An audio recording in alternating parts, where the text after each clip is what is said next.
ঘাটালে রাম মন্দিরে পুজো দিলেন দেব। সাংসদের গলায় জয় শ্রীরাম স্লোগান।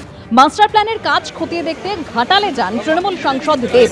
মাস্টার প্ল্যানের কাজ দেখার পর রাম মন্দিরে গিয়ে পুজো দিলেন দেব।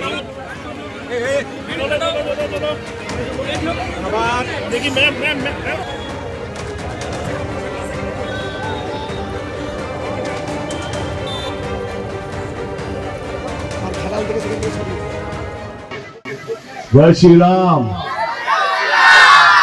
जय जय श्री राम, जय जय सीताराम। ঘাটাল এমন একটা শহর, এমন একটা টাউন যেখানে মানুষের মধ্যে ভালোবাসা আছে, মানুষের মধ্যে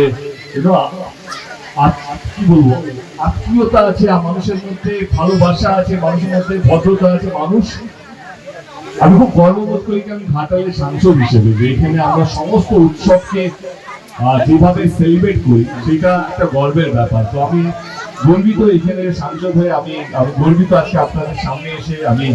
আমি আপনাদেরকে এটাই বলতে চাই যে আমি আপনাদের কাছে সঙ্গে আছি, পাশে আছি। হারু আমার কিছু বলেছে সেটা আমি মাথায় নিয়ে গেলাম। আমি আপনার চেষ্টা করবো সেটা দিদিকে বলার কি কি ও চাইছে বা আপনাদের কি কি দাবি আছে সেই দাবিটা চেষ্টা করবো দিদির কাছে নিয়ে যাওয়ার, এবং চেষ্টা করবো 2027-এর মধ্যে যেন শুরু হয় সেই পদক্ষেপ।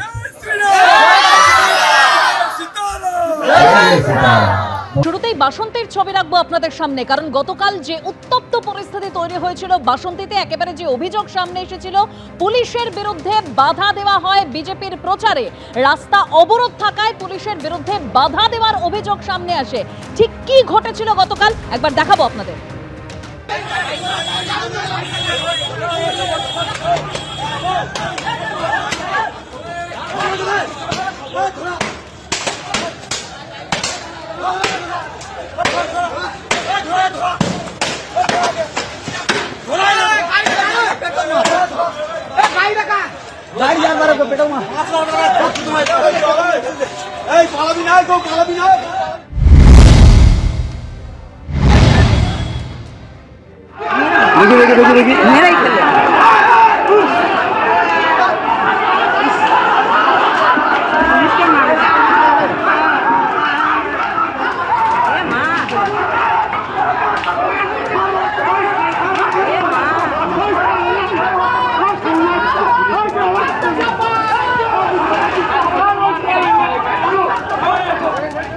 বাসন্তীতে পুলিশের উপর যেভাবে হামলা করা হয়েছে সেই ঘটনা এবার উদ্বিগ্ন কমিশন। রাজ্যের সমস্ত এসপি ও পুলিশ কমিশনারদের জরুরি নির্দেশ জারি। এই ধরনের হামলার ঘটনার শুরুতেই কেন্দ্রীয় বাহিনী ব্যবহার করতে হবে ওসিকে নির্দেশ দিয়েছে কমিশন। ঠিক কি নির্দেশ দেওয়া হয়েছে কমিশনের তরফে আরো বিস্তারিত আমরা জানবো আমাদের প্রতিনিধি ময়ূক ঠাকুর চক্রবর্তীর কাছ থেকে। ময়ূক, দেখো, কিছুক্ষণ আগে কমিশনের তরফ থেকে যে নির্দেশ, রাজ্যের সমস্ত যে পুলিশ সুপার এবং যারা পুলিশ কমিশনার তাদেরকে যেটা বলা হয়েছে যে বাসন্তীতে যে ঘটনা ঘটেছে সেখানে ঘটনা যখন শুরু হয়েছে তখনই ওসির উচিত ছিল যে কেন্দ্রীয় বাহিনীকে ব্যবহার করে দ্রুত পরিস্থিতি নিয়ন্ত্রণে আনা। শুধু তাই নয়, প্রয়োজনে ওসি এবং কেন্দ্রীয় বাহিনী আইন অনুযায়ী বল প্রয়োগ করবে সেই অনুমতিও কিন্তু কমিশনের তরফ থেকে দেওয়া হয়েছে। অর্থাৎ একাধিক পুলিশকর্মী ইনজিওর্ড রয়েছে, যার মধ্যে সাব ইন্সপেক্টর রয়েছে, কনস্টেবল রয়েছে, প্রচুর অফিসার রয়েছে যাদেরকে বেধড়কভাবে বেপরোয়া রাস্তাতে ফেলে মারধর করা হয়েছে, এমনকি পুলিশের লাঠি কেড়ে নিয়ে খোদ পুলিশকেই মারধর করা হয়েছে। এরকম ছবিও বারুইপুর পুলিশ ডিস্ট্রিক্টে দেখতে পাওয়া গেছে। ঘটনার পর পুলিশ আধিকারিকরা বেশ কয়েকজনকে গ্রেফতার করেছেন ঠিকই, কিন্তু কমিশনের তরফ থেকে স্পষ্ট নির্দেশ যে পুলিশকে এইভাবে মার খাওয়া বা আক্রান্ত হওয়া সেটা কোনোভাবেই বরদাস্ত করা হবে না। বাসন্তী থানার অধীনে পুলিশ কর্মীরা কিভাবে আক্রান্ত হলেন তা নিয়ে বিস্তারিত তদন্তের নির্দেশ দেওয়া হয়েছে কমিশনের তরফে। দায়িত্বে গাফিলতি বা ত্রুটি সেটা প্রমাণিত হলে সংশ্লিষ্ট যে অফিসার তার বিরুদ্ধে ব্যবস্থা নেওয়া হবে। কমিশন সূত্রে এমনটাই খবর। ধন্যবাদ।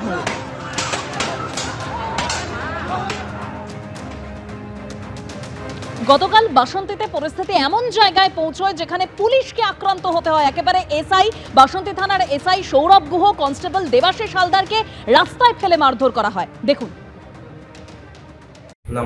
বাইক ভাঙচুর করছে, ঠেকাতে গেলাম, হঠাৎ দেখি পেছন দিক থেকে বাসের বাড়ি মারলো, পরে গেলাম, উঠতে পারিনি, ইট দিয়ে ছুঁড়ে মারলো, তারপর লোহার মতো কিছু একটা মনে হলো, কি দিয়ে মারলো বুঝতে পারলাম না, কিন্তু ওদের কাছে আর্মস ছিল। হচ্ছে কিন্তু কারা ডিস্টার্ব করছে সেটা জানতে হবে। ডিস্টার্ব করছে যখন একটা লোক আহত হয়েছে, আমি বলছি তুমি শোনো, অবশ্যই শুনবো, কিন্তু কারা ডিস্টার্ব করছে আমরা তো তৃণমূলের কোনো কোনো র্যালিতে আমরা ডিস্টার্ব করি না, কিন্তু হঠাৎ আজকে কারা ডিস্টার্ব? আমি যদি মার না খেতাম তার তিনজন মরে যেত।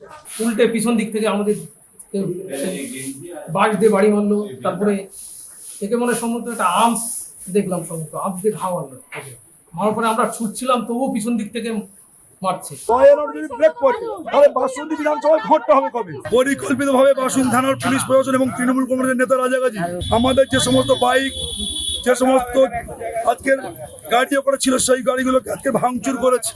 তৃণমূল কংগ্রেসের নেতাদের সাথে প্রশাসনিক বন্ধু বিডিও অফিসার যুক্তভাবে আজকে টাকার বিনিময়ে বিক্রি হয়ে গিয়ে এই বাসন্তী বিধানসভা তৃণমূল কংগ্রেসকে জেতাতে চাইছে। তৃণমূলের এরকম দুর্দশা আসেনি যে ঝামেলা অশান্তি করে ভোট করতে হয়। রাজনৈতিকগতভাবে তৃণমূল কংগ্রেসকে না হারাতে পেরে একটা অন্য ইস্যু তৈরি করে নির্বাচনে বৈতরণী পার করতে পেরেছে। ভোটের আগে ভোটের প্রচারেই উত্তপ্ত বাসন্তী, যেখানে বিজেপির প্রচারে পুলিশি বাধার অভিযোগ সামনে আসে। গতকাল বাসন্তীতে আক্রান্ত হন এসআই, যে ছবি আপনারা দেখতে পাচ্ছেন। অন্যদিকে কনস্টেবল দেবাশিস হালদারকেও মারধর করা হয়, রাস্তায় ফেলে মারধর করা হয়।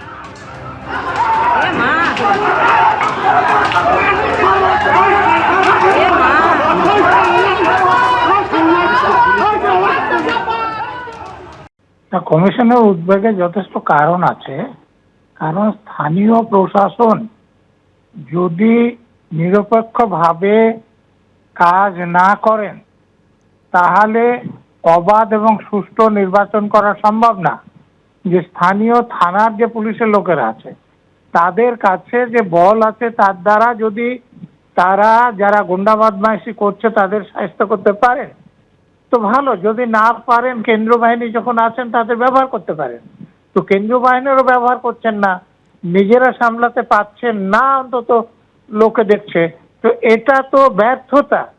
গতকাল বাসন্তীর ঘটনায় বিজেপির কি প্রতিক্রিয়া শুনুন। পুলিশের কি অবস্থা, ফেলে পেটাচ্ছে দুষ্কৃতীরা, পুলিশ দৌড়ে পালাচ্ছে, মার খাচ্ছে, আমরা নিজেরাও দেখেছি, আপনারাও দেখিয়েছেন। একটা থানা সাব ইন্সপেক্টর লেভেলের লোক যদি এরম ভাবে মার খান তাহলে বাকিদের কি মানসিক জোর আর থাকবে?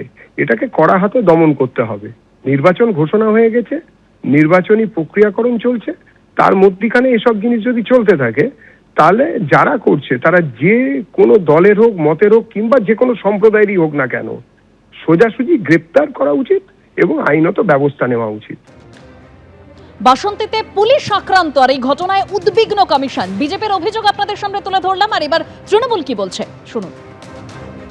নির্বাচন এলেই কোন রাজনৈতিক ঘটনা, যে কোনো একটা ঘটনা নিজেরা ঘটিয়ে সেটার মধ্যে রাজনৈতিক রং দেওয়া, এটা প্রত্যেক নির্বাচনের আগে বিজেপি করে। 2017 থেকে আমরা সাউথ ইন্ডিয়া সিনেমার কার্তিক সিংকে জুনাগড়ের অশান্তির চিত্র বলে দেখানো থেকে শুরু করে আমরা পরপর বহু ঘটনা দেখেছি, বাংলাদেশের ছবিকে এখানকার দেখানো ইত্যাদি ইত্যাদি।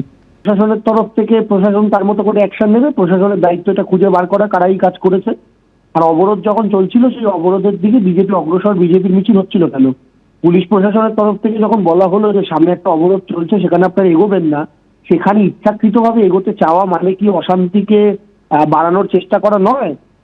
স্টেবল বাংলা, শান্তিপূর্ণ বাংলাকে অশান্ত করার জন্য অলরেডি নির্বাচন কমিশন চতুর্দিকের যত যা পুলিশ আধিকারিক যা আছে সবাইকে বদলেছে, আর সেটার সুযোগ নিয়ে আনস্টেবল করার জন্য ভারতীয় জনতা পার্টিও কোনো কসুর রাখছে না। বাংলা কিন্তু সব পছন্দ করে না। এবিপি আনন্দ, এগিয়ে থাকে, এগিয়ে রাখে।